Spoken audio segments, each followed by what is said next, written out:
Je suis rentré chez moi après mon voyage sans prévenir personne.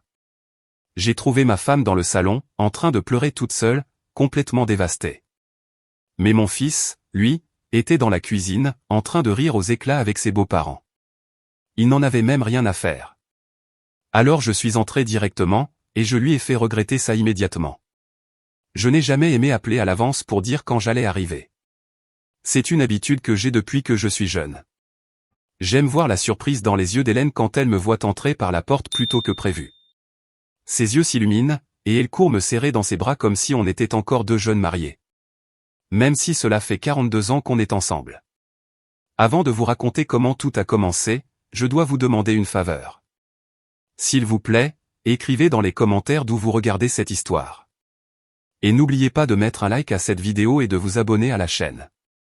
Votre soutien est très important.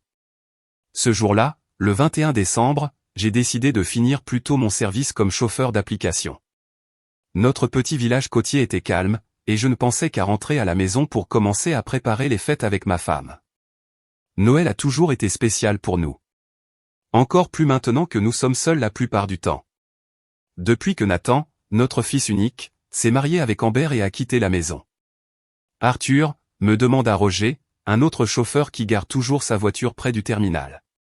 Mais il est à peine 16 heures. J'ai déjà fait ma part pour la journée, mon ami, lui répondis-je en rangeant le téléphone dans la poche de ma chemise. Et je veux surprendre ma femme. Roger rit et me tapa sur l'épaule. 40 ans de mariage et toujours des surprises. C'est comme ça qu'il faut faire, Arthur. Je suis monté dans ma voiture, une Nissan Versa de 2016 que j'ai achetée il y a quelques années quand j'ai quitté le bâtiment. Mon corps, à 62 ans, ne supportait plus de porter des sacs de ciment ni de monter sur des échafaudages.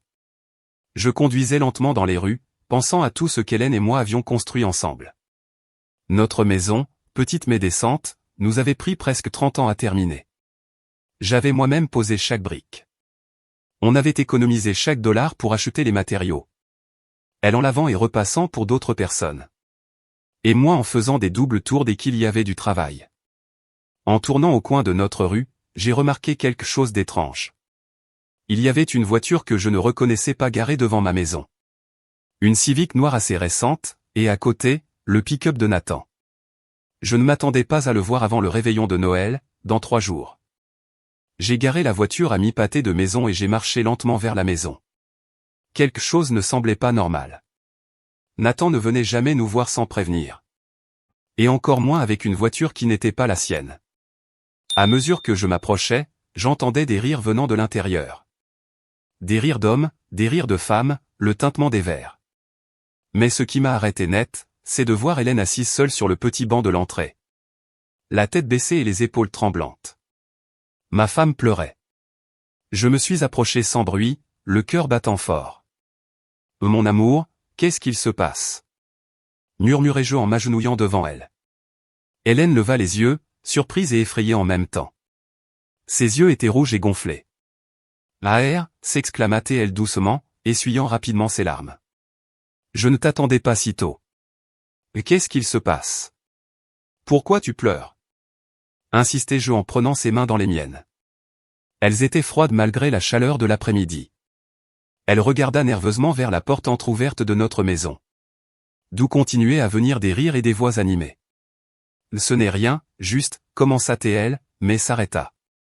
Quand on entendit la voix de notre fils. « Allez, maman, ne fais pas d'histoire. C'est juste une signature. » cria Nathan depuis l'intérieur avec ce ton qu'il prenait quand il perdait patience. Monsieur Harold et Madame Myriam sont venus spécialement pour nous aider avec les papiers. Les beaux-parents de Nathan, chez nous. Des papiers, des signatures. Un frisson me traversa le dos. De quel papier il parle ? demandai-je à Hélène en baissant encore la voix. Ma femme me serra les mains fort. Et je vis dans ses yeux une peur que je ne lui avais jamais connue. Et ils sont arrivés il y a 2 heures. Expliqua-t-elle d'une voix tremblante. Nathan, Amber et ses parents ont apporté des bières. Ils ont commencé à trinquer. Je pensais que c'était une simple visite. Qu'ils voulaient passer un moment avec nous pour les fêtes. Mais alors elle s'arrêta, entendant des pas s'approcher de la porte. Je me levai rapidement et me décalai sur le côté. partiellement caché par la colonne du porche. La porte s'ouvrit complètement, et Nathan apparut. À 35 ans, notre fils me ressemblait beaucoup. Mais il y avait dans son regard quelque chose que je n'avais jamais aimé. Quelque chose qui était devenu plus évident depuis qu'il avait rencontré Amber et sa famille. « Maman, arrête de compliquer les choses. » dit-il sans remarquer ma présence. « Il suffit juste que tu signes la transfert et la procuration. Et tout le monde sera plus tranquille. La maison sera en sécurité avec nous. Pas avec vous deux qui êtes déjà vieux. » Je restais figé en entendant ces mots. Transfert, procuration, notre maison. Et quel transfert, Nathan ? demandai-je en sortant de ma cachette. Mon fils sursauta tellement qu'il faillit perdre l'équilibre. Son visage passa du rouge au blanc en une seconde. Papa, je ne savais pas que tu étais là. Balbutia-t-il en regardant nerveusement vers l'intérieur de la maison. Depuis combien de temps t'es là ? Assez longtemps, répondis-je, sentant le sang me bouillir. C'est quoi cette histoire de transfert et de procuration ? Qu'est-ce que tu demandes à ta mère de signer ? Avant que Nathan ne puisse répondre, Amber apparut derrière lui. Une femme attirante, mais avec un sourire qui n'atteignait jamais ses yeux. Monsieur Arthur, quelle agréable surprise. Dit-elle avec une fausse joie. On était justement en train de parler de vous. Derrière elle apparurent deux autres personnes. Monsieur Harold Ledesma et Madame Myriam. Lui, un homme corpulent avec une moustache bien taillée et des vêtements coûteux. Elle, une femme mince, aux cheveux blonds teints. Chargée de bijoux trop lourds pour son cou. Monsieur Arthur, un plaisir de vous voir. Dit Harold en me tendant la main. Je ne la pris pas. À la place, je fixai mon fils du regard. Nathan, je t'ai posé une question. Quel papier tu demandes à ta mère de signer ? Mon fils échangea un regard rapide avec son beau-père avant de répondre. Papa, ce n'est rien de grave. On voulait juste assurer l'avenir de la famille. Dit-il en essayant d'avoir l'air raisonnable. Avec ton travail de chauffeur et ton âge. On s'inquiète que vous puissiez perdre la maison si quelque chose vous arrive. Et si tu la mets à notre nom ? À ton nom ? Le coupai-je, manquant d'air. Cette maison, celle que j'ai construite brique par brique de mes propres mains. Celle que ta mère et moi avons payée avec 40 ans de dur travail. Monsieur Arthur, je crois que vous interprétez mal la situation. Intervint Monsieur Harold avec un ton condescendant qui me fit serrer les poings. On veut seulement protéger le patrimoine familial. Mon gendre et moi connaissons des gens influents. Qui peuvent s'assurer que tout soit en ordre. En ordre ? Répétai-je en essayant de garder mon calme.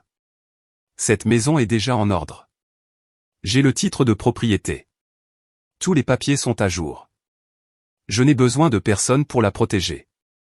Papa, tu fais ton têtu, dit Nathan. Et je remarquai qu'il avait bu. À cause de la brillance dans ses yeux et du léger balancement de son corps. Tu n'es plus si jeune pour conduire toute la journée. Que se passera-t-il quand tu ne pourras plus travailler ? Comment allez-vous entretenir la maison ? Je sentis la main d'Hélène sur mon bras. Me le serrant doucement, me suppliant en silence de ne pas perdre le contrôle. Ta mère et moi avons planifié notre retraite depuis des années. Répondis-je aussi calmement que possible. Nous avons nos économies, ma pension. Et la maison est complètement payée. Nous n'avons besoin de l'aide de personne pour ce qui nous appartient.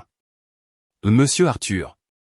Intervint Madame Myriam avec un sourire qui se voulait maternel. Nous voulons juste le meilleur pour tout le monde. Imaginez si vous mettez la maison au nom de Nathan. Vous pourriez continuer à vivre ici sans vous inquiéter de rien. Il s'occuperait de tous les impôts, l'entretien. Et vous n'auriez qu'à profiter de votre vieillesse en paix. Ajouta Amber en regardant ma femme. Madame Hélène, vous aviez parfaitement compris il y a quelques minutes. Pourquoi hésitez-vous maintenant ? Je vis ma femme baisser les yeux, honteuse, et je sentis quelque chose se briser en moi. Il l'avait sans doute pressée pendant des heures, profitant du fait qu'elle était seule. Personne ne va signer quoi que ce soit, dis-je fermement, en me plaçant entre eux et ma femme. Et je vais vous demander de quitter ma maison immédiatement. Le visage aimable de Monsieur Harold changea, laissant apparaître un dégoût à peine contenu. Je crois que vous faites une erreur, Monsieur Arthur. Nous voulons juste aider. Si vous voulez aider, répondis-je en le regardant droit dans les yeux, vous pouvez commencer par respecter nos décisions et notre propriété. Nathan fit un pas vers moi, le visage rouge de colère ou peut-être d'alcool. Papa, tu gâches tout, protesta-t-il. Monsieur Harold peut nous aider, il connaît beaucoup de gens importants. Si la maison est à notre nom, on pourrait même obtenir un prêt pour l'agrandir et tous vivre mieux. Ah, c'était donc ça. Ils voulaient utiliser notre maison, notre seul bien, comme garantie pour leurs affaires ou leurs dettes. Nathan, regarde-moi, dis-je en gardant le contrôle de ma voix. Cette maison n'est pas à vendre, ni pour un prêt, ni pour être mise au nom de qui que ce soit d'autre que ta mère et moi. Et maintenant, s'il te plaît, toi et tes invités, partez. Un moment de silence tendu suivit. Puis monsieur Harold laissa échapper un petit rire sec. Allons-y, famille. On dirait que monsieur Arthur a besoin de temps pour réfléchir plus calmement, dit-il en faisant un geste vers la porte. Nous reparlerons un autre jour, quand il sera plus ouvert. Amber prit Nathan par le bras, et il me regarda avec un mélange de colère et de honte. Papa, tu fais une erreur, dit-il. On veut juste t'aider. Si vous voulez nous aider, répondis-je, commencez par respecter vos parents et ce qu'on a construit. Les 4 rentrèrent pour récupérer leurs affaires. J'en profitai pour parler à voix basse avec Hélène. Ils t'ont beaucoup pressé? Tu as signé quelque chose? Demandai-je, inquiet. Elle secoua la tête. Non, mais ils ont insisté. Ils disaient que c'était pour notre bien, que nous serions protégés si jamais il t'arrivait quelque chose. Sa voix se brisa. Pardonne-moi, Arthur. Pendant un instant, j'ai presque cru à leurs paroles. Je la pris dans mes bras, sentant son corps fragile contre le mien. À cet instant, je jurai que plus jamais personne ne la ferait pleurer ainsi, même pas notre propre fils. Quelques minutes plus tard, les 4 sortirent de la maison. Monsieur Harold me lança un regard faussement aimable, mais il y avait quelque chose de sombre derrière. Réfléchissez-y, monsieur Arthur. L'offre tient toujours. Nous voulons juste le bien de tous, dit-il en me tendant à nouveau la main. Je ne la pris pas. Merci de votre inquiétude, répondis-je sèchement, mais ma femme et moi savons très bien comment gérer nos affaires. Quand ils furent enfin partis, Nathan s'arrêta un instant avant de monter dans sa camionnette. Papa, maman, désolé si je vous ai mis mal à l'aise, dit-il. Mais il ne paraissait pas vraiment repentant. Je pensais seulement à l'avenir de tout le monde. Nathan, mon fils, dis-je, soudain fatigué, notre avenir, c'est ta mère et moi qui le décidons. Et j'espère que tu n'essaieras plus jamais quelque chose comme ça. Il hocha la tête, mais je vis dans ses yeux que ce n'était pas fini. En les regardant s'éloigner, une inquiétude monta dans ma poitrine. Quelque chose me disait que ce n'était que la première bataille d'une guerre que je n'avais pas demandée. Mais que j'étais prêt à mener jusqu'au bout. Hélène me prit la main et nous rentrâmes ensemble à la maison. Sur la table de la cuisine, il y avait des bouteilles de bière à moitié pleines et des papiers que je n'avais pas encore vus clairement. Je les ramassai, et mon cœur fit un bond. C'étaient des brouillons de procuration et de transfert de propriété, déjà sur papier en tête d'un notaire. Et ils avaient tout prévu, murmurai-je en montrant les papiers à ma femme. Elle les regarda avec horreur, puis me serra fort dans ses bras. Arthur, j'ai peur, avoua-t-elle. La manière dont il nous parle, comme si nous étions 2 vieux inutiles incapables de décider pour nous-mêmes. Je la pris dans mes bras et l'embrassai sur le front, mais mon esprit était déjà ailleurs. Je devais agir vite pour protéger ce que nous avions mis tant de temps à construire. Il me fallait un plan. Ne t'inquiète pas, mon amour, dis-je avec une assurance que je ne ressentais pas vraiment. Je ne laisserai personne nous enlever ce qui nous appartient, je te le promets. Pendant que je la tenais dans mes bras, je regardais autour de notre petit salon. Chaque recoin de cette maison contenait une histoire, un souvenir, une partie de nos vies. Et soudain, je compris que ce qui était en jeu dépassait de loin de simples murs et un toit. C'était notre dignité, le fruit de notre vie, notre droit de décider de ce qui est à nous. Cette nuit-là, pendant qu'Hélène dormait agitée à mes côtés, je restais éveillé à planifier mes prochains pas. Je ne savais pas exactement ce que Nathan et les Ledesma avaient en tête. Mais j'étais sûr d'une chose, ils n'abandonneraient pas facilement, et moi non plus. Je me rappelais un vieil ami, le capitaine Arriaga, qui travaillait maintenant à la police de la ville. Et je pensais aussi à Jessica Castanda, une jeune avocate qui avait aidé un collègue chauffeur dans un problème similaire. Je les contacterai dès le matin. Cette guerre ne faisait que commencer, et je n'avais aucune intention de la perdre. Je dormis à peine cette nuit-là. Pendant qu'Hélène respirait nerveusement à côté de moi, ma tête tournait sans cesse, revivant encore et encore tout ce qui s'était passé. L'image de mon fils trinquant avec ses beaux-parents pendant que ma femme pleurait dehors me brûlait l'esprit comme de l'acide. Je me levai avant l'aube et préparai du café. Assis à notre petite table de cuisine, la tasse chaude entre les mains, je pris mon téléphone et appelai Roger. « Arthur, répondit-il d'une voix endormie. Qu'est-ce qu'il y a? Il est à peine 5 heures. J'ai besoin d'un service, mon ami. Peux-tu me remplacer aujourd'hui? J'ai des choses urgentes à régler. Bien sûr, Arthur, dit-il après un court silence. Tout va bien avec Madame Hélène?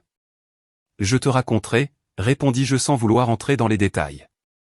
Je te revaudrai ça, Roger. Après avoir raccroché, je sentis les mains d'Hélène sur mes épaules. Je ne l'avais pas entendu se lever. Où vas-tu si tôt? Demanda-t-elle en se servant un peu de café. M'assurer que personne ne nous enlève rien, répondis-je en prenant sa main. Fais-moi confiance, mon amour. Hélène me regarda intensément, avec ses yeux qui, après 42 ans, semblaient encore lire chacun de mes pensées. Fais attention, Arthur, dit-elle enfin. Je connais ce regard chez toi. Je lui souris, même si au fond de moi je sentais un mélange de colère et de détermination que je n'avais plus ressenti depuis des années. Je suis toujours prudent, la rassurai-je en me levant pour l'embrasser. Mais cette fois, je ne resterai pas les bras croisés. Ma première halte fut au commissariat de la police municipale. Le bâtiment, à un seul étage, à la peinture écaillée, commençait à peine à s'animer.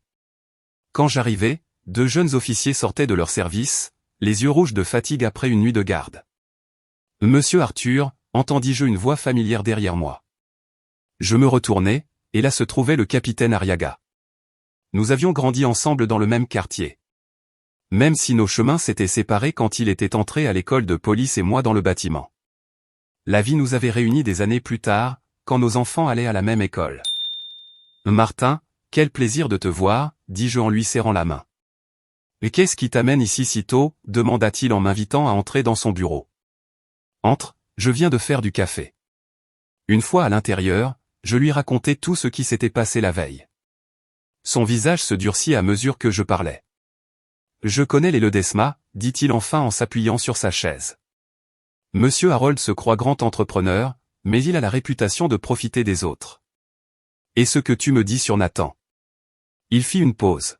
« Je suis désolé de te le dire, Arthur, mais ton fils a toujours cherché la facilité. » Je ne fus pas offensé. Martin disait simplement la vérité. « Que puis-je faire, Martin ? J'ai peur qu'il revienne et fasse pression sur Hélène quand je ne serai pas là. » Le capitaine Arriaga se frotta la barbe, pensif. « Légalement, je ne peux pas faire grand-chose tant qu'ils n'ont pas commis de délit, admit-il. Mais je peux envoyer des patrouilles passer plus souvent devant ta maison. Et s'ils essaient quelque chose, tu m'appelles immédiatement. » Je le remerciai, mais je savais que ce ne serait pas suffisant. J'avais besoin d'une protection légale. « Connais-tu une avocate nommée Jessica Castanda ?» demandai-je. « Madame Castanda ? » Bien sûr. C'est une excellente avocate. Elle a aidé plusieurs personnes avec des problèmes de propriété et d'héritage. Son bureau est près du marché.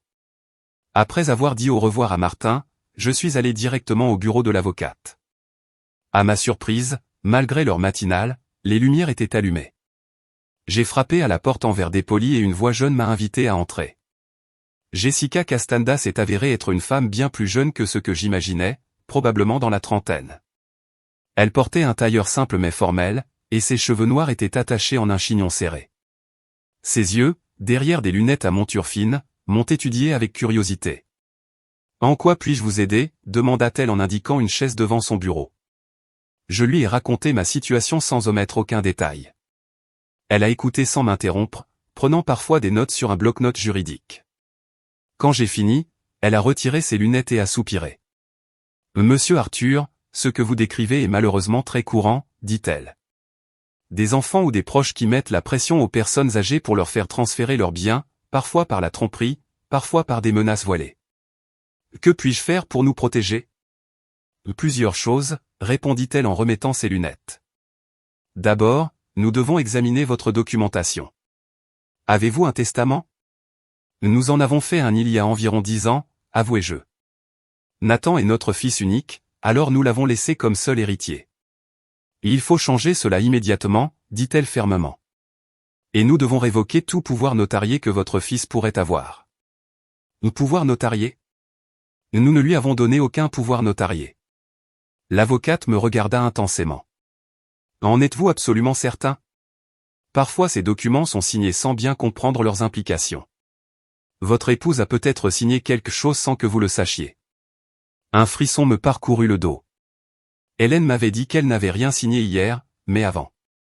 Je n'en suis pas certain, avouai-je. Je dois vérifier. Faisons ceci, proposa Jessica en prenant son téléphone. Je connais tous les notaires de la ville. Je vais leur demander de vérifier s'il existe un pouvoir notarié au nom de votre fils ou de votre belle-fille.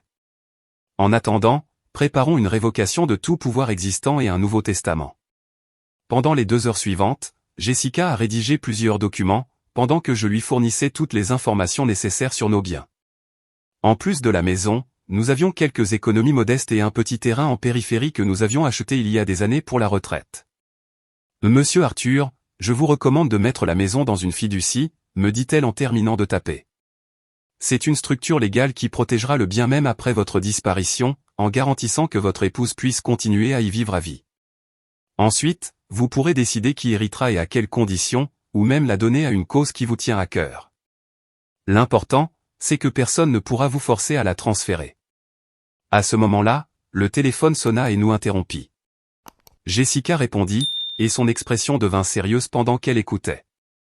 Quand elle raccrocha, elle me regarda avec gravité.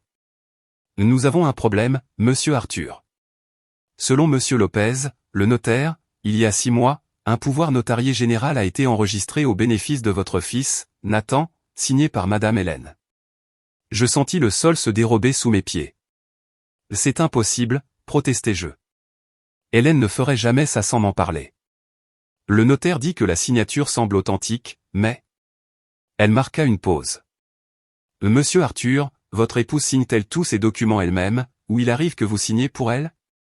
La question me prit par surprise, mais j'en compris le sens. Il m'arrive de signer pour elle, oui, avouai-je. Des documents de routine. Quand elle est occupée ou ne se sent pas bien.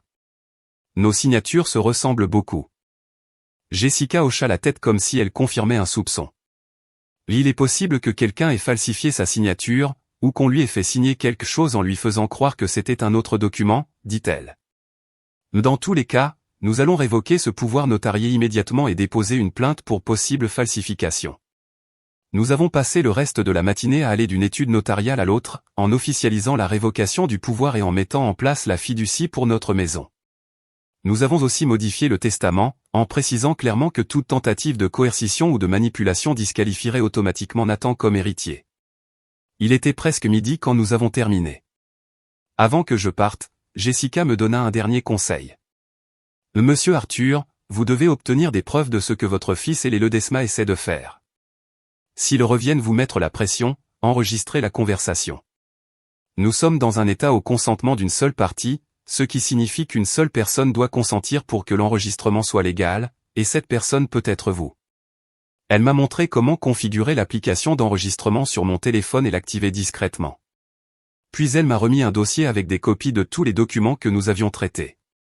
Gardez ceci dans un endroit sûr et ayez toujours une copie sur vous quand vous sortez de la maison, recommanda-t-elle. Et si vous avez besoin de quelque chose, appelez-moi à n'importe quelle heure. Je suis sorti du bureau en me sentant plus fort, mais aussi plus triste. Je n'aurais jamais imaginé devoir me protéger légalement de mon propre fils. Pendant que je conduisais pour rentrer à la maison, mon téléphone a sonné. C'était Hélène. Arthur, Nathan vient d'appeler, dit-elle d'une voix tendue. Il dit qu'il arrive ici avec monsieur Harold, qu'ils ont quelque chose d'important à nous montrer. Ne leur ouvre pas la porte, lui dis-je. J'arrive tout de suite. Je leur ai déjà dit que je n'étais pas seul, que le monsieur est ici pour réparer la serrure. Je souris malgré la situation. Ma femme avait été assez maligne pour inventer un mensonge afin de les tenir à distance. Le monsieur, c'était le serrurier du quartier, un homme corpulent et respecté de tous. Bien pensé, mon amour. Je serai là dans 10 minutes. J'ai accéléré autant que possible sans enfreindre le code de la route. Quand je suis arrivé à la maison, j'ai vu la camionnette de Nathan garée devant notre porte, et à côté, la Honda Civic noire de Monsieur Harold. Je sentis mon pouce emballer pendant que je me garais. Avant de descendre, je me suis rappelé le conseil de Jessica et j'ai activé l'application d'enregistrement sur mon téléphone. Je l'ai glissé dans la poche de ma chemise, en m'assurant que le micro n'était pas obstrué. En entrant dans la maison, je trouvais une scène tendue. Hélène se tenait près de la cuisine, clairement mal à l'aise. Nathan et Monsieur Harold étaient assis à la table avec plusieurs papiers étalés devant eux. Il n'y avait aucune trace d'Amber ni de Madame Myriam. « Papa, c'est bien que tu sois là, » dit Nathan en se levant. « J'étais justement en train d'expliquer à maman que nous sommes inquiets pour vous. »« Inquiets ?» demandai-je en m'approchant d'Hélène et en lui prenant la main. « Inquiet de quoi, exactement ?» Monsieur Harold s'éclaircit la gorge. « Monsieur Arthur, je crois qu'hier vous nous avez mal compris. Nous ne voulons rien vous prendre, au contraire, nous voulons vous protéger. »« Nous protéger de quoi ?» insistai-je. Nathan échangea un regard avec Monsieur Harold avant de répondre. « Papa, tu ne le sais pas, mais il y a des gens qui profitent des personnes âgées. Des escrocs, des voisins abusifs. » Il marqua une pause dramatique. Même le gouvernement peut saisir des biens s'ils ne sont pas correctement protégés légalement. C'était un mensonge tellement grossier que j'ai presque ri, mais je me suis retenu. Je voulais voir jusqu'où ils iraient et comment ils comptaient nous protéger. Monsieur Harold poussa des papiers vers moi. C'est très simple. Si la maison est au nom d'une société que nous contrôlons, personne ne peut y toucher. Vous continuerez à vivre ici, bien sûr, mais légalement vous serez plus en sécurité. Je pris les papiers et y jetai un coup d'œil. C'était un contrat de vente déguisé en « protection d'actifs », avec des clauses si abusives qu'elles feraient rougir un usurier. « Et ceci, c'est vous qui l'avez préparé, Monsieur Harold ?» demandai-je en gardant une voix neutre. « Un ami avocat à moi, » répondit-il avec fierté. « Il est très bon. Il gère le patrimoine de plusieurs familles importantes de notre État. »« Je vois, » dis-je en reposant les papiers sur la table. « Et mon fils est d'accord avec ça ?»« Complètement, papa, » intervint Nathan. « C'est pour le bien de tous. Et puis Monsieur Harold m'a proposé un poste dans son entreprise si nous concluons cet accord, un poste important avec un bon salaire. Alors voilà. La vraie raison pour laquelle mon fils était prêt à nous dépouiller de notre maison, un travail avec son beau-père, probablement le premier emploi où il aurait à fournir un vrai effort. « Nathan, mon fils, dis-je en pesant chaque mot, depuis combien de temps es-tu sans travail ?» Son visage s'assombrit. « Je ne suis pas sans travail, papa. Je suis entre deux emplois. Et puis j'aide Monsieur Harold dans quelques affaires. »« Quelles affaires exactement ?» insistai-je. Monsieur Harold intervint avant que Nathan puisse répondre. « Des projets immobiliers, principalement, » dit-il vaguement. « Il y a beaucoup de potentiel dans ce village, surtout dans des zones comme celle-ci qui commencent à prendre de la valeur. » Une autre pièce du puzzle s'emboîta. Il ne voulait pas seulement notre maison.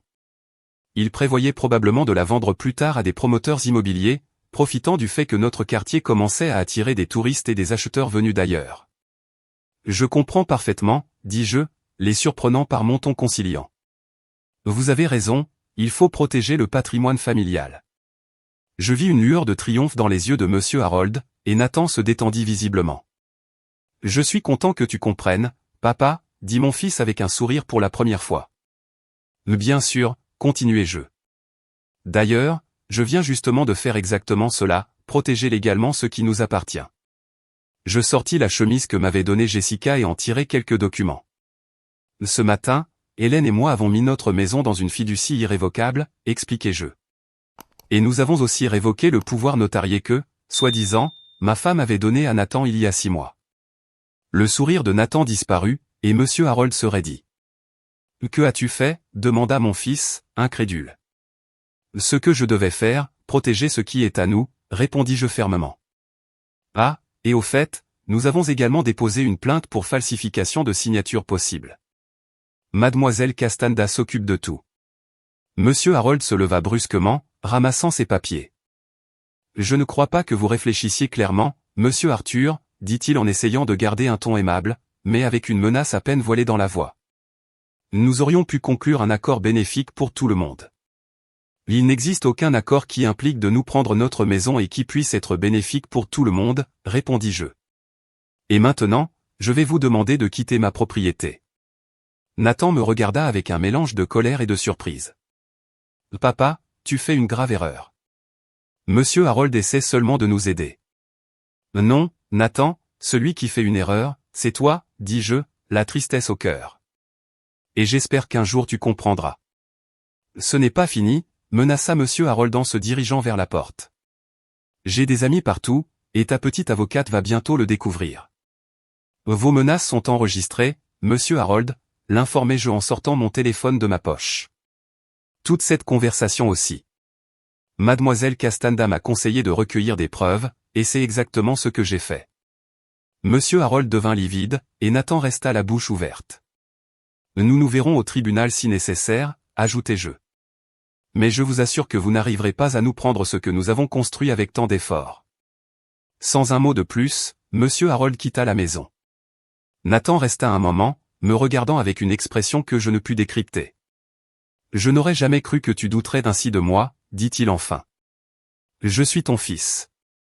Et justement parce que tu es mon fils, ça me fait encore plus mal de voir ce que tu fais, répondis-je. Mais je ne te laisserai pas faire, Nathan. Pour ton bien et pour le nôtre. Quand ils furent enfin partis, Hélène s'approcha et me serra fort dans ses bras. Arthur, j'ai eu tellement peur, murmura-t-elle contre ma poitrine. Quand ils ont sonné, j'ai cru qu'il apportait des papiers que j'aurais signés sans m'en rendre compte. Tout va bien maintenant, mon amour, la rassurai-je. Ils ne peuvent plus rien faire.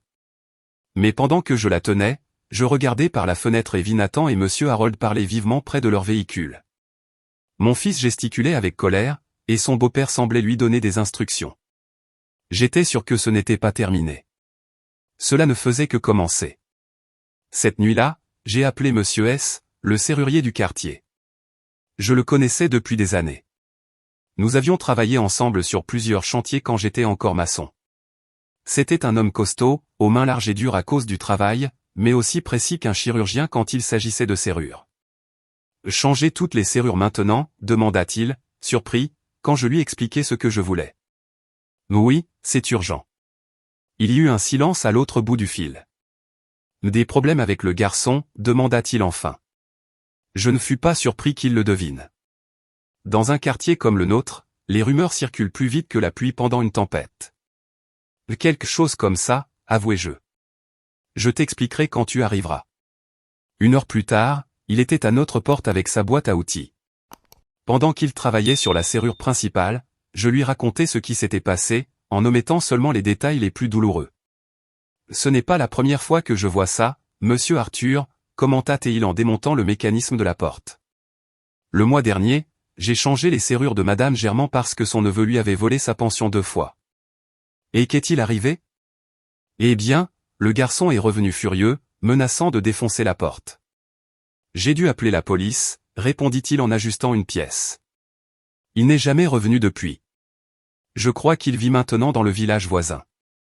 Pendant qu'il continuait son travail, Hélène prépara du café.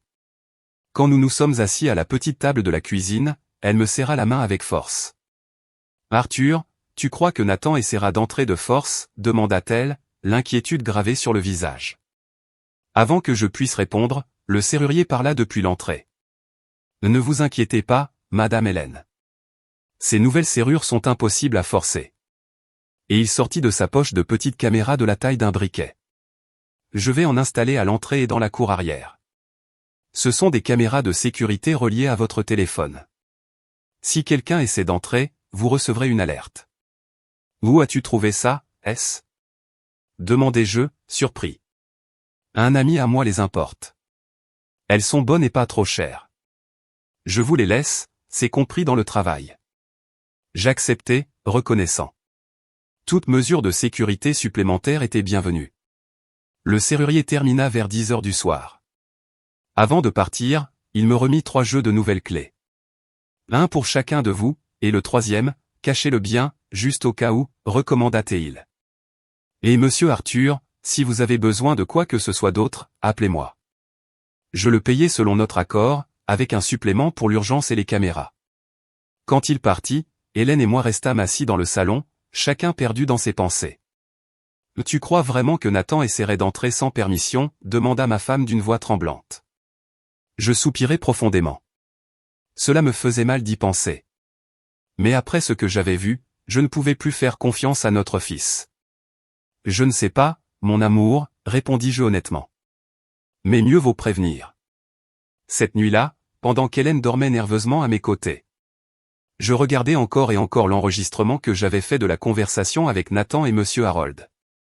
Je l'envoyais par courriel à Jessica Castanda et le sauvegardais aussi dans le cloud, comme elle me l'avait appris.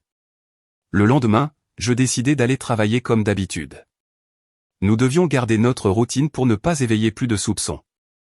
De plus, j'avais besoin d'argent. Si la vie m'avait appris quelque chose, c'est que les batailles judiciaires, même les plus justes, coûtent toujours de l'argent. Ce fut une journée calme au travail. J'ai pris plusieurs touristes à l'aéroport, j'ai conduit une famille jusqu'à la plage principale. Et j'ai terminé la journée par un long trajet vers le village voisin. Quand je suis revenu dans notre ville, la nuit commençait à tomber.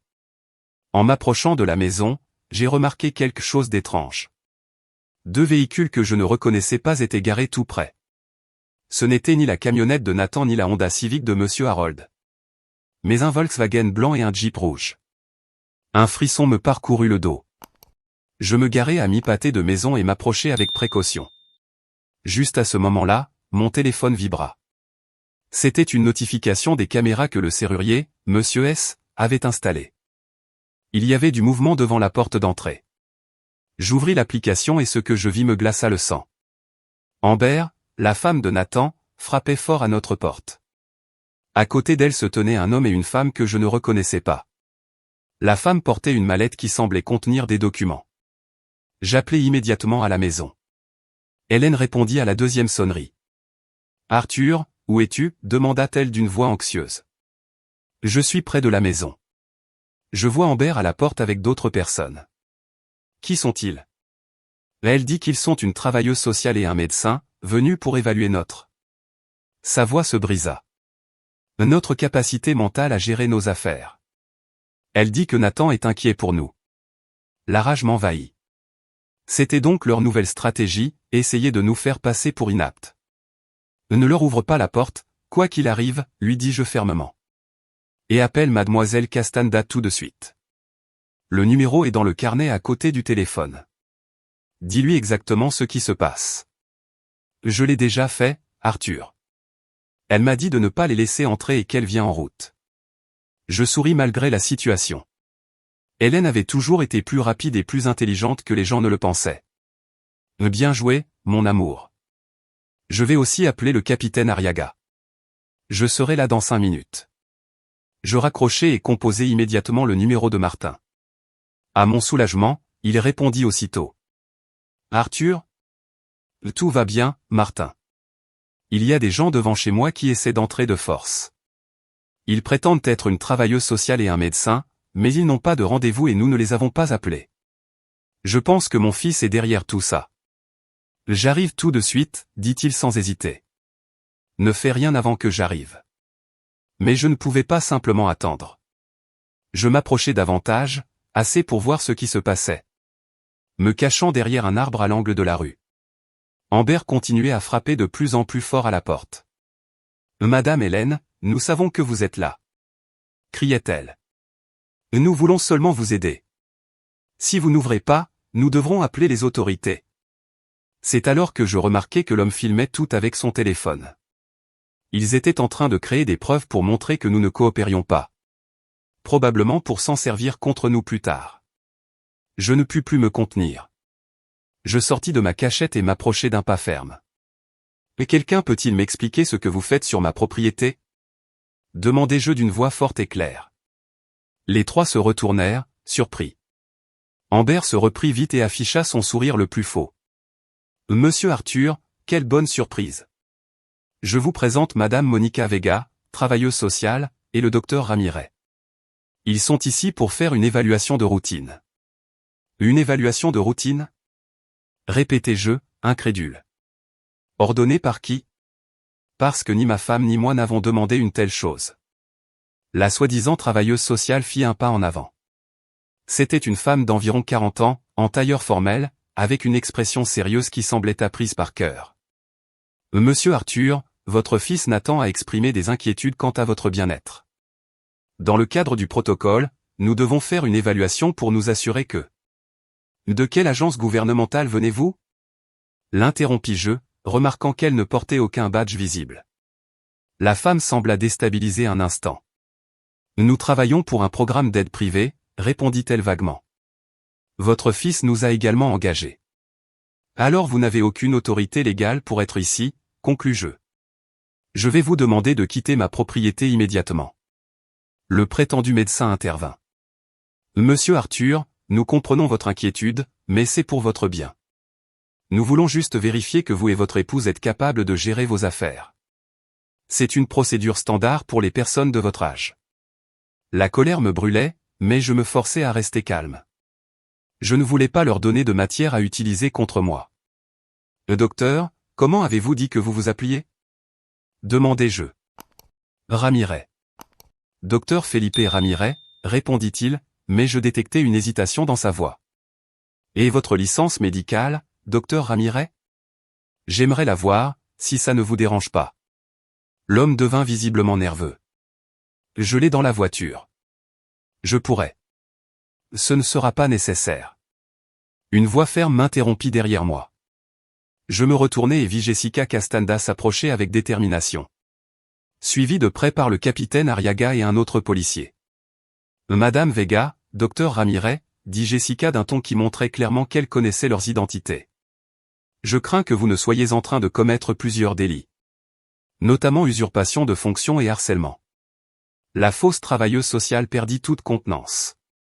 Nous voulions juste. Gardez vos explications, la coupa Jessica. Vous pourrez les donner au commissariat quand vous présenterez vos identités professionnelles. Que, soit dit en passant, je doute fort que vous ayez. Le capitaine Arriaga s'avança vers les trois visiteurs. Je vais devoir vous accompagner pour vérifier vos identités, dit-il d'un ton autoritaire. Et je vais confisquer temporairement ce téléphone avec lequel vous filmiez sans consentement. Amber sembla vouloir protester, mais quelque chose dans le regard de Martin la fit se raviser.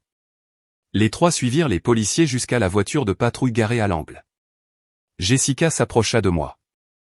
Monsieur Arthur, c'est exactement ce dont je vous avais prévenu. Il cherche un moyen de vous faire déclarer inapte à gérer vos biens. Qui sont ces gens, en réalité? Demandai-je, en les regardant monter dans la voiture. La femme travaille pour un cabinet d'avocats connu pour ses affaires douteuses d'héritage. L'homme, je ne sais pas exactement, mais je doute qu'il soit médecin. Et quant à votre belle-fille? Elle sait très bien ce qu'elle fait, complétai-je. Jessica acquiesça gravement. Monsieur Arthur, cette affaire va s'intensifier. Nous devons anticiper leurs prochains mouvements. Nous sommes entrés dans la maison, où Hélène nous attendait, visiblement bouleversée mais forte. Après m'être assuré qu'elle allait bien, nous nous sommes assis dans le salon pour discuter des prochaines étapes. Ce qu'ils ont tenté aujourd'hui n'est que le début, expliqua Jessica. Ils vont sûrement réessayer, peut-être avec de vrais fonctionnaires la prochaine fois. Nous devons établir légalement que vous êtes pleinement capable mentalement. Comment faire ça? Demanda Hélène. Demain matin, je vous emmènerai chez un gériatre et un psychologue légiste pour vous faire évaluer, répondit Jessica. Ces rapports seront essentiels si quelqu'un tente de remettre en question votre capacité devant un tribunal. J'acquiesçai, comprenant la stratégie. Et concernant le pouvoir notarié falsifié? Demandai-je. J'ai déjà déposé la plainte officielle, dit Jessica. Monsieur Lopez, le notaire, coopère. Il dit se souvenir vaguement de Madame Hélène, mais il admet ne pas avoir vérifié son identité comme il aurait dû. Cela nous donne une bonne base pour annuler le document. Ensuite, Jessica sortit quelques papiers de sa mallette et les posa sur la table. En plus de la fiducie que nous avons déjà créée, je vous recommande ceci, expliqua-t-elle en désignant un document légal. C'est une directive anticipée. En gros, vous désignez quelqu'un de confiance pour prendre des décisions pour vous. Dans le cas où vous perdriez réellement vos capacités à l'avenir. Ainsi, quoi qu'il arrive, Nathan ou les Ledesma ne pourront pas contrôler vos affaires. Et qui pourrions-nous désigner? Demanda Hélène d'une voix tremblante. Nathan est notre fils unique. La question est restée en suspens dans l'air, lourde et douloureuse. C'était vrai. À part Nathan, nous n'avions pas de proches capables d'assumer ce rôle. Pensez à des amis de confiance, des personnes qui vous ont prouvé leur loyauté au fil des années, suggéra Jessica. J'ai immédiatement pensé à Roger, mon collègue chauffeur. Nous nous connaissions depuis plus de 15 ans et il avait toujours été comme un frère pour moi, mais je n'étais pas sûr qu'il accepte une telle responsabilité. J'ai quelqu'un en tête, dis-je finalement, mais j'ai besoin de lui parler d'abord. Jessica acquiesça avec compréhension. Il n'y a pas d'urgence pour ce document. L'important maintenant est de nous concentrer sur les évaluations médicales et de renforcer notre position légale. Quand Jessica est partie, Hélène et moi sommes restés en silence. Finalement, ma femme a parlé.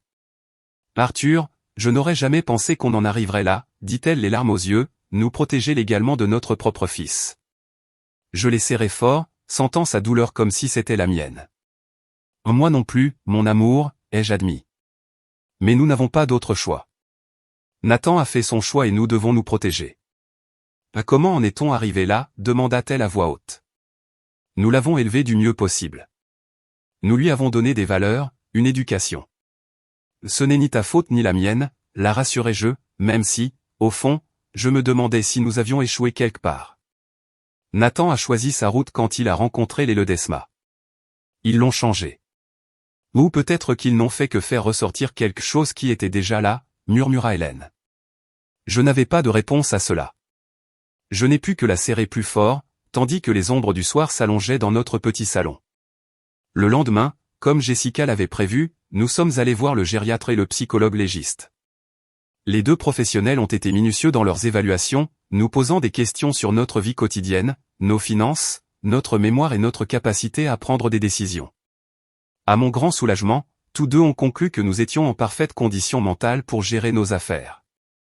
Il est clair que vous êtes non seulement lucide, mais aussi parfaitement capable de comprendre des situations complexes et de prendre des décisions éclairées, nous dit le psychologue, un homme âgé à l'air bienveillant. J'inclurai cela dans mon rapport. Sur le chemin du retour, je me suis arrêté à l'endroit où les chauffeurs VTC avaient l'habitude de se retrouver entre deux courses. J'avais besoin de parler à Roger.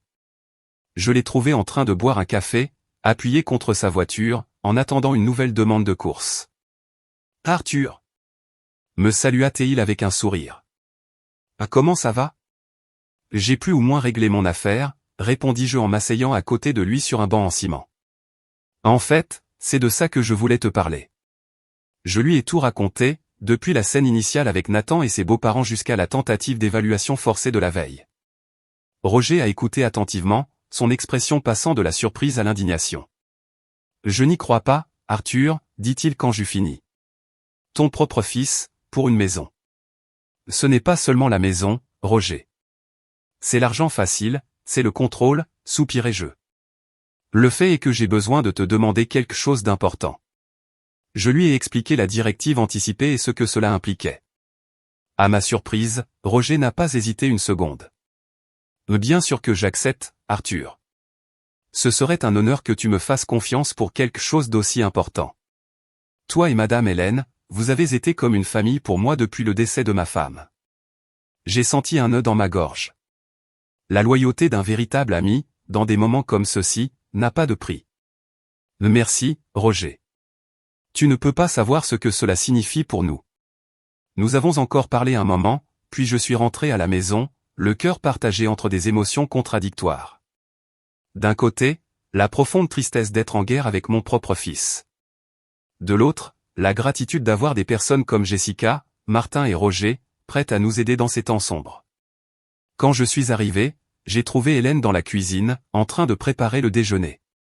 Il y avait quelque chose de différent chez elle, une détermination nouvelle que je n'avais pas vue depuis des jours.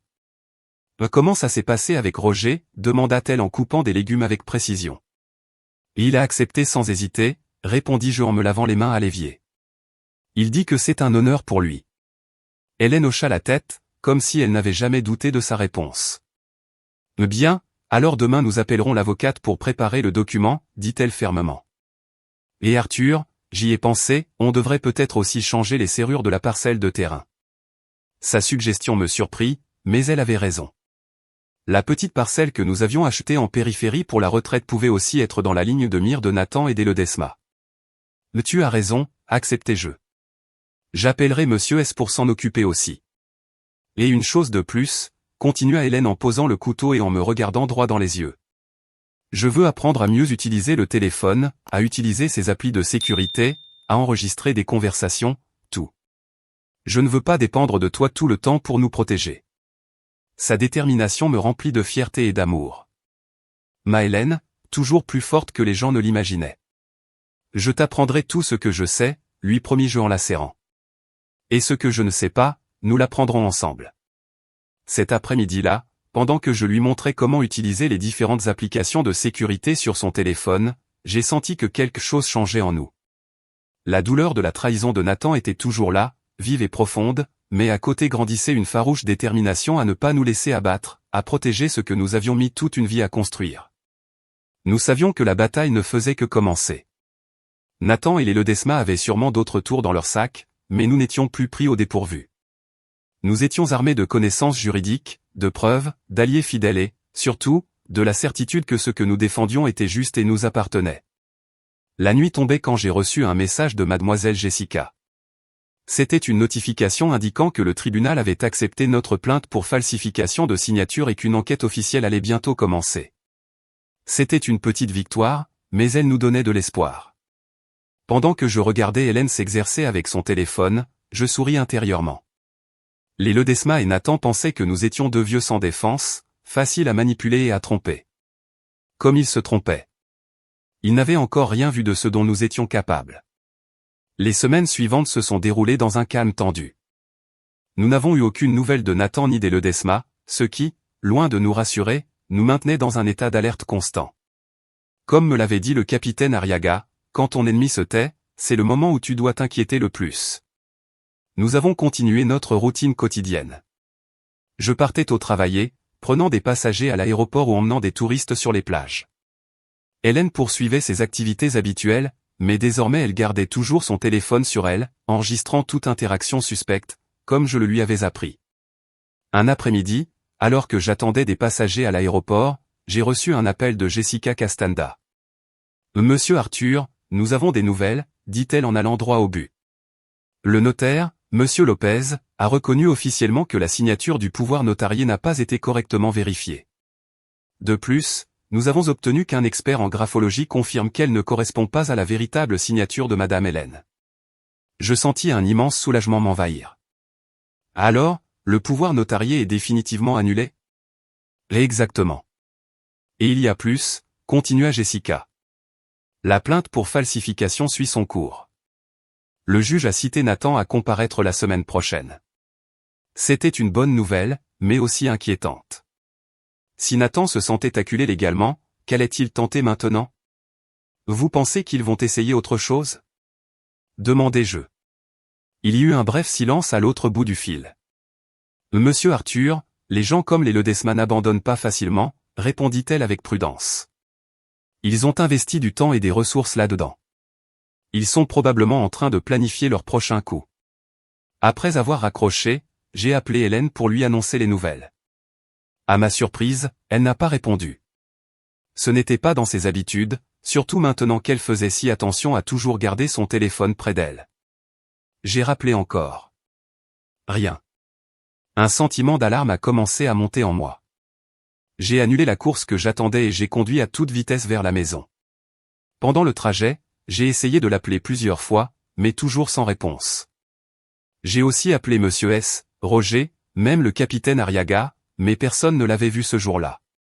En tournant dans notre rue, j'ai vu quelque chose qui m'a glacé le sang.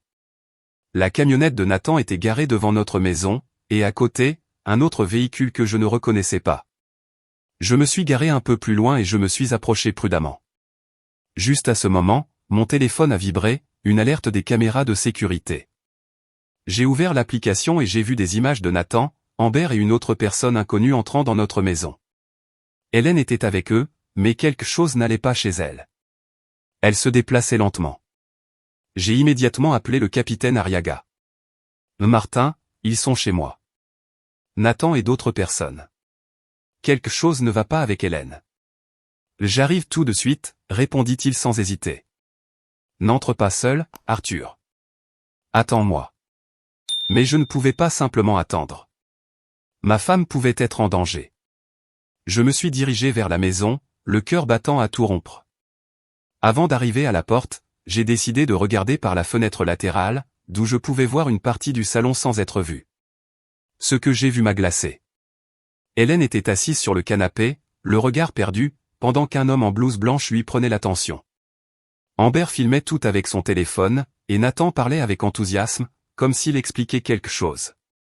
Je ne pouvais pas entendre ce qu'il disait, mais il était évident qu'ils étaient en train de fabriquer une sorte de preuve sur la santé d'Hélène. La rage m'a envahi en voyant ma femme incapable de se défendre. Lui avait-il donné quelque chose? Était-elle droguée contre sa volonté? Je n'ai pas pu attendre davantage.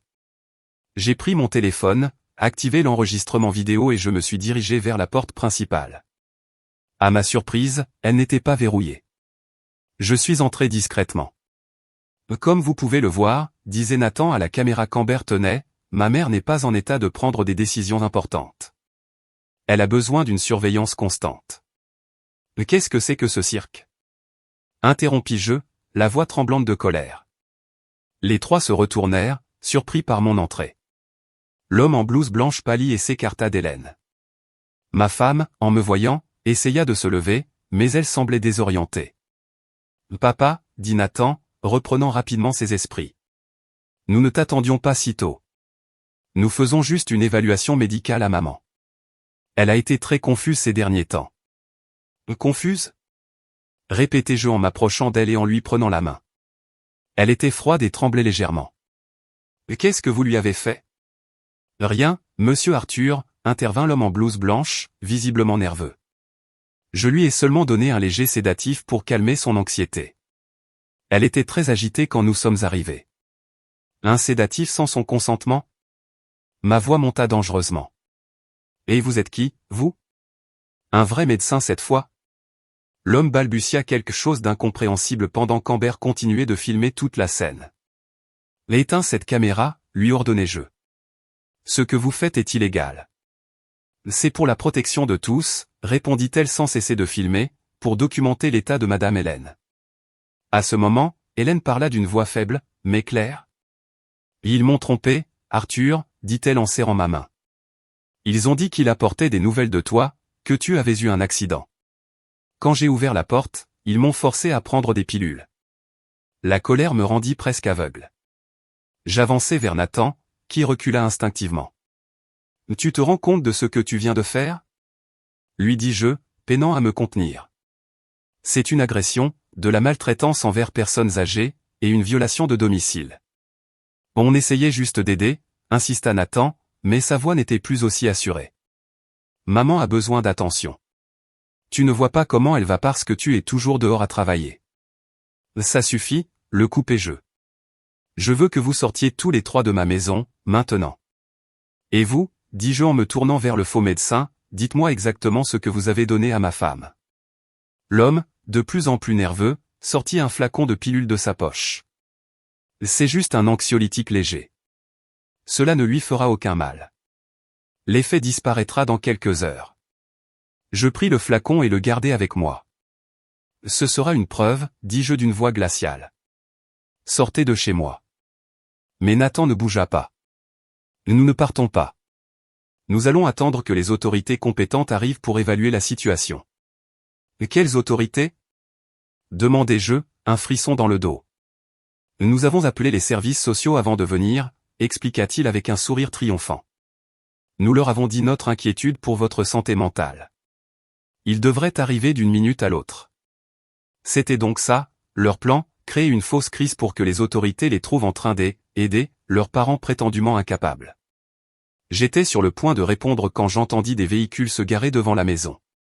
Pendant un instant, je craignis qu'il s'agisse vraiment des services sociaux, mais en regardant par la fenêtre, je vis la voiture de patrouille du capitaine Arriaga et, à côté, un autre véhicule d'où descendait Jessica Castanda. On dirait que tes autorités viennent d'arriver, dis-je à Nathan, soulagé. Une minute plus tard, le capitaine Arriaga entra dans la maison, suivi d'un autre agent et de Jessica. L'avocate se précipita vers Hélène. Madame Hélène, vous allez bien, demanda-t-elle en s'agenouillant devant elle. Vous ont-ils donné quelque chose? Je me sens étourdie, répondit ma femme. Jessica se tourna vers l'homme en blouse blanche, qui semblait vouloir disparaître. Vous lui avez administré un médicament sans son consentement, demanda-t-elle sèchement. Vous savez que c'est un crime grave? Pendant ce temps, le capitaine Arriaga s'adressa à Nathan et Amber. Je vais devoir vous accompagner au commissariat pour vos dépositions, dit-il avec autorité. Il y a ici plusieurs délits possibles, violation de domicile, administration de substances sans consentement, usurpation d'autorité. Nous n'avons usurpé personne, protesta Amber. Nous essayons juste d'aider des personnes âgées qui ne peuvent clairement pas s'occuper d'elles-mêmes. Des personnes âgées incapables de s'occuper d'elles-mêmes? Répéta Jessica en se relevant. J'ai dans mon sac des rapports médicaux et psychologiques datés d'il y a 2 semaines. Certifiant que Monsieur Arthur et Madame Hélène sont en parfaite santé mentale. Des rapports rédigés par des professionnels agréés. Papa, ajouta-t-elle avec mépris en regardant l'homme en blouse. Des individus non identifiés qui droguent les gens contre leur volonté. Le faux médecin, voyant la situation s'aggraver, finit par craquer. Je ne voulais pas faire partie de ça, dit-il d'une voix tremblante. On m'a payé pour jouer le rôle d'un médecin et dire que la dame était confuse. Je ne suis pas médecin, je suis acteur. Je fais des publicités locales. Nathan le regarda avec fureur. Tais-toi, imbécile. Lui cria-t-il. Mais c'était trop tard. L'homme, paniqué, continua. On m'a donné un script, on m'a dit exactement quoi dire et faire. On m'a promis qu'il n'y aurait pas de conséquences légales, que ce serait juste une intervention familiale. Le capitaine Arriaga sortit ses menottes. Vous allez tous venir avec moi pour déposer une déclaration. Ensuite, nous déciderons des chefs d'accusation. Ce fut à ce moment-là que Nathan, se sentant acculé, changea complètement d'attitude. Son visage se transforma, laissant paraître une détresse que je ne lui avais jamais vue. Papa, s'il te plaît, supplia-t-il en s'approchant de moi. Tu dois comprendre. Monsieur Harold m'a entraîné là-dedans. Il m'a dit que si nous n'obtenions pas la maison, il me renverrait, qu'il me prendrait tout. Je lui dois beaucoup d'argent. Papa, je suis désespéré. Je le regardais, partagé entre la tristesse et la déception. Et ta solution, c'était d'essayer de nous prendre ce qu'on a de plus précieux. De droguer ta mère? D'essayer de nous faire passer pour fous? Je ne pensais pas que ça irait aussi loin, dit-il en pleurant. Monsieur Harold me mettait la pression.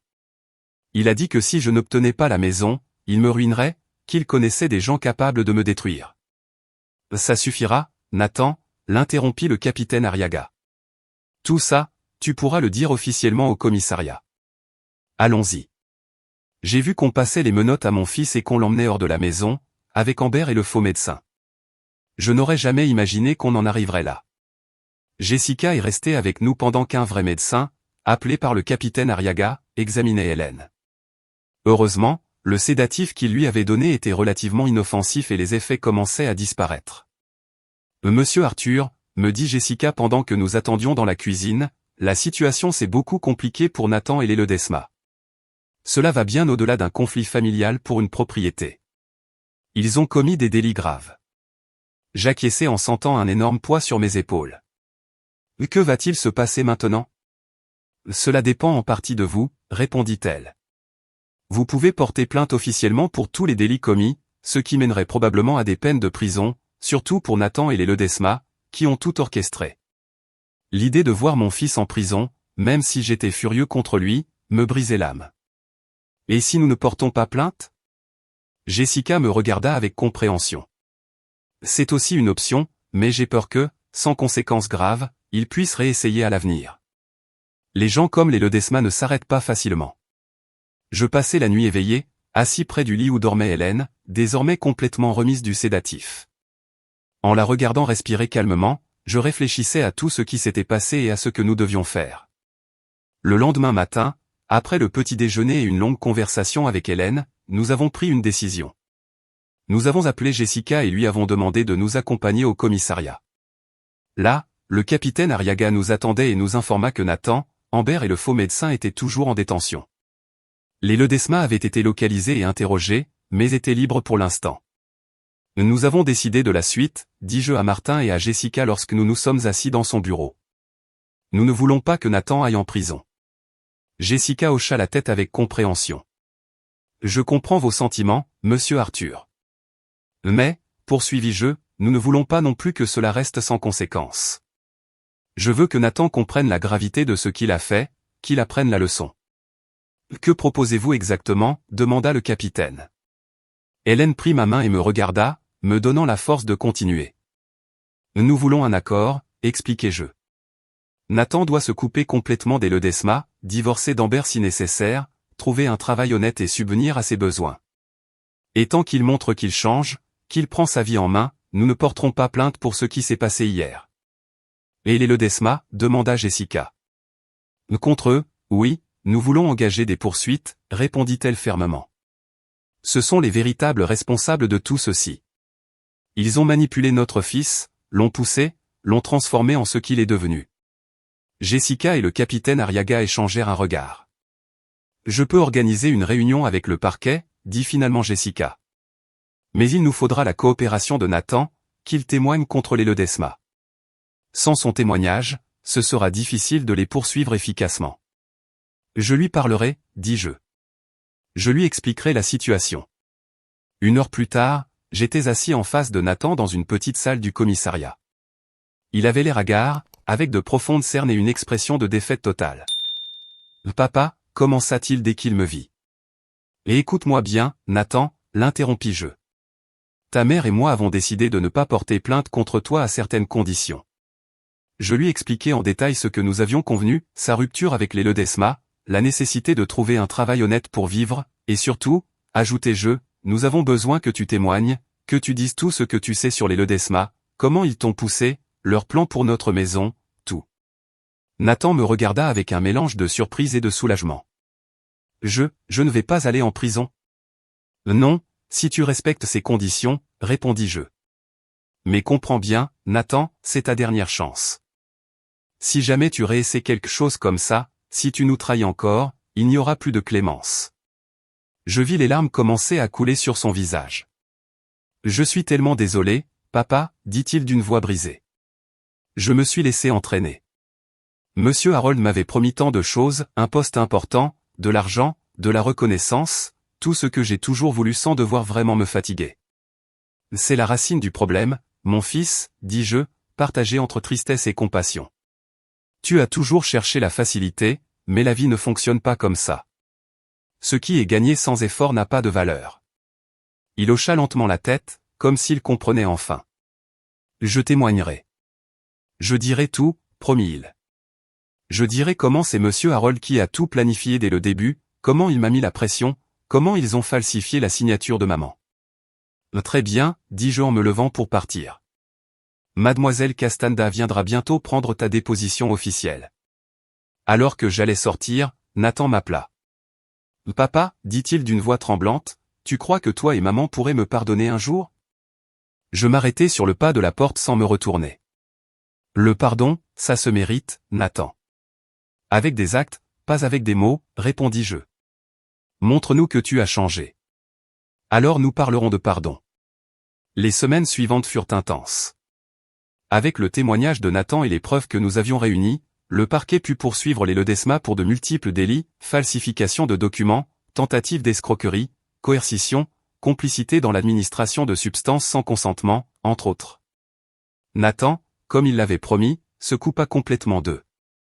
Il emménagea dans un petit appartement de l'autre côté de la ville et, avec l'aide de Roger, trouva un travail d'assistant administratif dans la coopérative de transport. Amber, voyant son mari témoigner contre ses parents, demanda immédiatement le divorce et retourna vivre chez sa famille.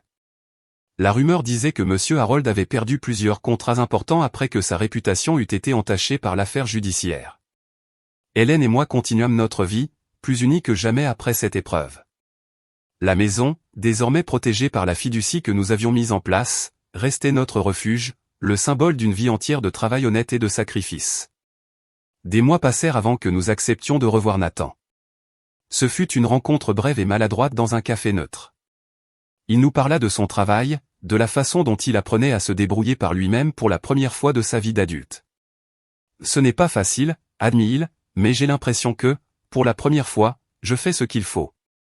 Il n'y eut ni grande réconciliation émotive, ni étreinte de cinéma, seulement un début timide et fragile de reconstruction. Le chemin vers le pardon serait long et difficile. Avec le temps, les visites devinrent plus fréquentes. Nathan ne revint jamais vivre avec nous, il ne retrouva jamais totalement notre confiance. Mais peu à peu, il commença à prouver, par des actes et non par des mots, qu'il avait appris la leçon, qu'il comprenait qu'un héritage n'est pas un droit, mais quelque chose qui se mérite par des années de caractère et d'action. Quant au Ledesma, la justice suivit son cours.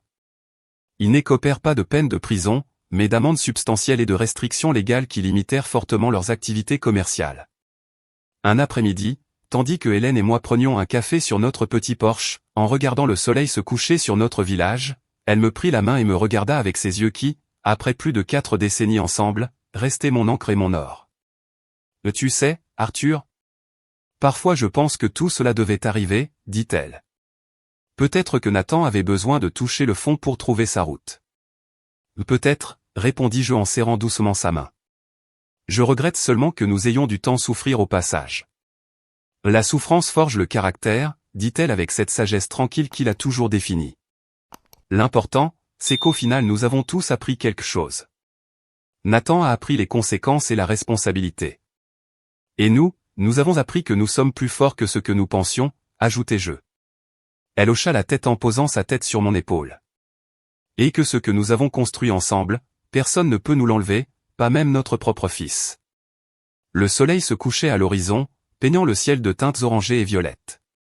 Notre maison, modeste mais digne, se dressait derrière nous, témoin silencieux d'une vie partagée faite de lutte et de triomphe, de déception et d'espoir retrouvés.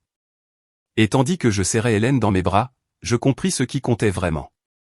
Pas les murs, pas le titre de propriété, mais ce que nous avions bâti ensemble. Une vie d'honnêteté, de travail acharné, et d'un amour inébranlable. C'était là notre véritable héritage. Un héritage que personne, pas même les plus proches, ne pourrait jamais nous enlever. Si mon histoire t'a touché et que tu l'as trouvée précieuse, n'oublie pas de t'abonner à Williams Revenge Stories et d'activer les notifications. Ton soutien m'encourage à continuer à partager ces expériences de vie dont nous pouvons tous tirer des leçons.